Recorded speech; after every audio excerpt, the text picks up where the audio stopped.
Әдем осып отыр. Үш қармақты да кезек-кезек тартып отыр. Арыс Түркістан каналы.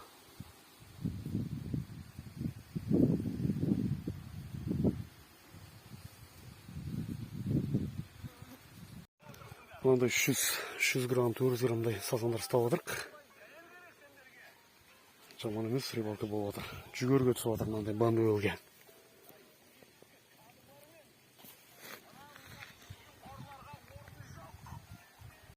Қайтып жатырмыз рыбалкадан. Жаман болмадық, шүкір. Осындай бір жарты кило сазандар бар. Мінекей жарты кило сазандар бар, арасында карастар да бар. Шүкір, жақсы ұстадым бүгін.